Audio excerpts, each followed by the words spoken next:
In the golden age of television, some names just feel like family. They aren't just actors on a screen, they feel like they could be members of our own households.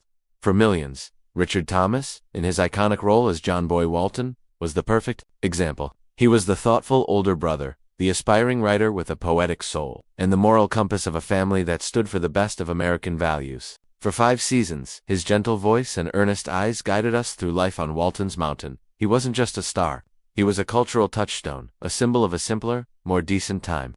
His performance was so perfect, so deeply felt. It earned him an Emmy and a permanent spot in the hearts of viewers. The world didn't just like Richard Thomas. It adored him. But what if I told you that behind the idyllic image of the Waltons, one of his fellow cast members held a deep and lasting resentment toward him? That the on-screen harmony was just that, a masterful performance hiding a quiet, simmering conflict. For decades, the reason has been one of Hollywood's best-kept secrets.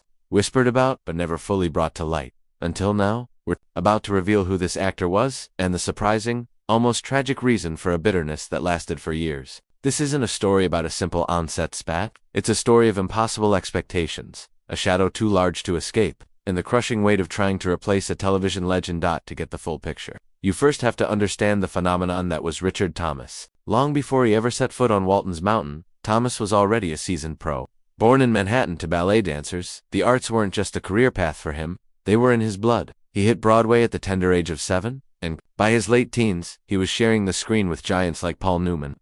He was a theater kid, trained and disciplined, but with a natural, magnetic screen presence. When he was cast as John Boy in The Homecoming, A Christmas Story, the 1971 TV movie that launched the series, it felt less like casting and more like destiny. The show's creator, Earl Hamner Jr., on whose life the story was based, saw Thomas as the perfect embodiment of his own youth. Thomas wasn't just playing a part, he was channeling the story's soul. When The Waltons premiered as a series in 1972, he was its undeniable anchor. Yes, the show was an ensemble piece, a rich tapestry of characters making up the Walton clan. But it was John Boy's journey, his late-night journal entries, and his classic Good Night, John Boy that served as the show's heart. The public reaction was immediate and overwhelming. In an era full of cop shows and sitcoms, The Waltons was a quiet drama that celebrated family and perseverance. It shouldn't have been a hit, but it became a cultural juggernaut, climbing as high as number 2 in the national ratings. And at the center of it all was Richard Thomas. At just 21, he became a household name. He won the 1973 Emmy for Outstanding Lead Actor in a Dramatic Series, beating out industry veterans. His face was on magazine covers, and his character was beloved with a rare kind of fervor. He was, in every sense of the word, the Golden Boy. He was talented, praised, and respected for his professionalism. Fellow actors and crew consistently spoke of his kindness and dedication. He wasn't a diva, he was a craftsman. He was the perfect star for the perfect show. But that very perfection, the irreplaceable status he achieved, is what accidentally set the stage for a resentment that would fester long after he left the mountain. The pedestal he stood on was built of adoration, but it cast a very long and very cold shadow. Seasons Richard Thomas was John Boy Walton. The two were inseparable in the public's mind, and the show's success was tied directly to him. So, in 1977, when the news broke that he was leaving the series, it sent a shockwave of disbelief across America. Why would anyone walk away from a role that brought them so much fame and affection? Why would the heart of the show choose to stop beating? Publicly, the reasons were professional and made perfect sense. Thomas, then 26, was worried about being typecast. He had ambitions beyond Walton's Mountain. As an actor with roots in the theater, he longed to get back on stage, tackle different roles, and stretch his artistic muscles.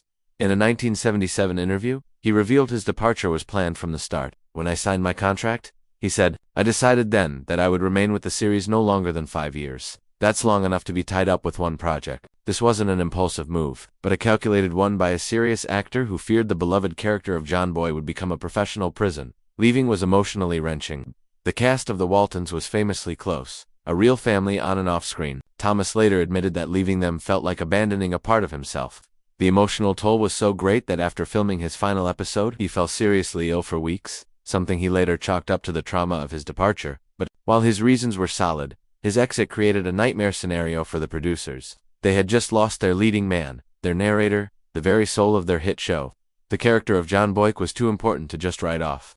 So, the network decided to do something that television rarely pulls off successfully. They would recast the role. They would find a new John Boy, and in doing so, they would create one of television's most difficult and thankless jobs, setting the stage for a deep-seated professional bitterness, born not of malice, but of impossible circumstances. The search For a new John Boy was one of the toughest casting calls of the 70s. Richard Thomas hadn't just played a character, he had defined it. His mannerisms, his voice, his thoughtful pauses, they were burned into the minds of millions. Finding someone to step into those shoes was a tall order.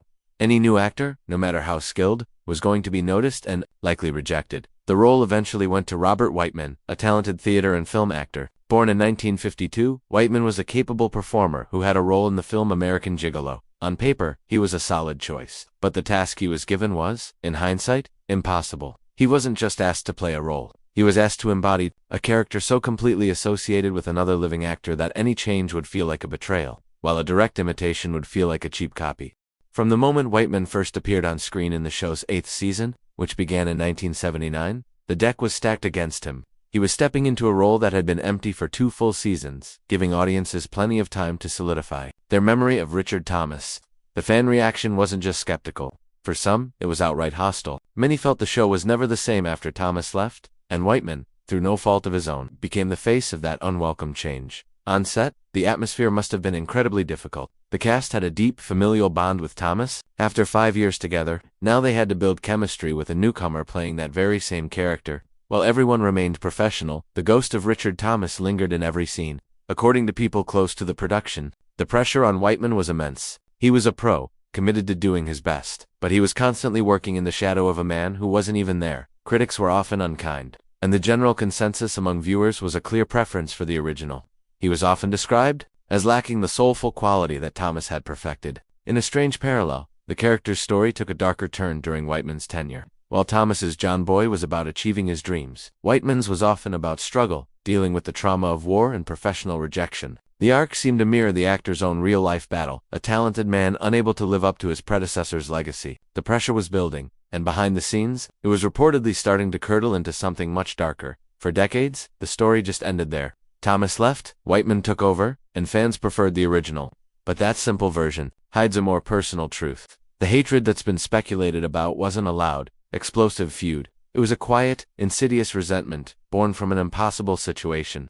The person who reportedly grew to hate Richard Thomas was, in a professional sense, Robert Whiteman. But he didn't hate the man, he hated the ghost. According to anecdotal accounts from former crew members and insiders over the years, Whiteman's time on the Waltons was a period of intense struggle. He felt from the start that he was fighting a losing battle. He was a pro, but you could see the weight on his shoulders. One crew member allegedly recalled every direction, every fan letter, every critic's review. It was always a comparison. He was never just John Boy. He was always the new John Boy. This constant comparison became a source of deep frustration for Whiteman. He was an actor with his own instincts, but he was trapped in a role with no room for them. If he tried to mimic Thomas, he was called an imitation. If he tried to bring his own nuances to the part to a more mature, world-weary John Boy, he was accused of not getting the character. It was a classic lose-lose scenario, and it began to take its toll.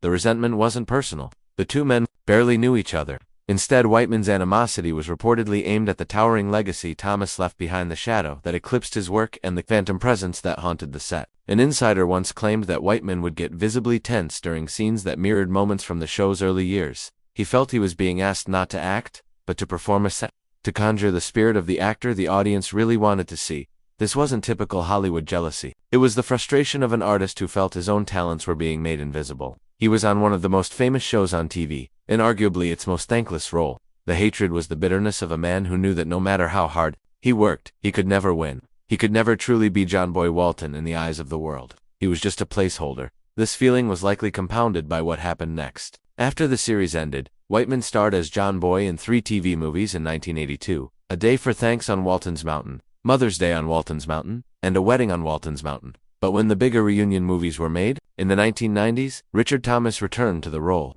For many it felt like a course correction. For Whiteman, it must have seemed like the ultimate confirmation that he was only ever borrowing the part. The real reason for the animosity wasn't a single event, it was the slow, grinding reality of being professionally erased by a legacy he could never escape. After the Waltons ended in 1981, the careers of Richard Thomas and Robert Whiteman went in very different directions, highlighting the profound impact the role of John Boy had on both men. For Richard Thomas, leaving the show turned out to be the right call. He successfully shed the John Boy skin and built a long, varied career, proving his range time and again. He immediately took on challenging roles, from a soldier in the 19 remake of All Quiet on the Western Front to a triumphant return to Broadway. Throughout the decades, Thomas has worked consistently, earning acclaim for his roles in the 1990 miniseries It, the spy thriller The Americans, and more recently, in Netflix's Ozark and as Atticus Finch in a national tour of To Kill a Mockingbird. His career has been a masterclass in reinvention, proving he was always more than just one character. Robert Whiteman's path after the Waltons was more modest, while he continued to work in shows like It's a Living and starred in the horror sequel Stepfather 3, he never achieved the same level of stardom. He remains a respected actor, but his most notable role is the one that was so difficult, being the second John Boy. It seems the shadow of Walton's mountain was long, and for Whiteman, it may have been impossible to fully escape. In recent years, he has largely stepped back from public life, suggesting a desire for privacy after a career spent in such a little challenging spotlight. The story of the two John Boys isn't one of success versus failure. It's more nuanced and, ultimately, more human. Richard Thomas made a brave choice to protect his artistic future, and it paid off. Robert Whiteman made an equally brave choice to step into an impossible situation, a role that, despite his best efforts, was destined to be thankless. His reported resentment wasn't about personal malice. It was about the professional frustration of being constantly measured against an icon. If you found this look into the hidden pressures of Hollywood fascinating, let us know your memories of the Waltons in the comments below. And don't forget to subscribe and turn on notifications for more deep dives into the secret histories of your favorite classic shows. In the end, the story of Richard Thomas and Robert Whiteman isn't a simple tale of hatred. It's a classic Hollywood tragedy of circumstance, ambition, and the heavy price of fame. There was no villain in this story. There were only two actors, each navigating a demanding industry. Richard Thomas was the beloved icon who made a tough choice to protect his identity as an artist. Robert Whiteman was the capable professional handed a job that almost no one could succeed in. The hatred wasn't for a person, but for a shadow too large to escape. It was the silent frustration of a man who was never really judged on his own merits.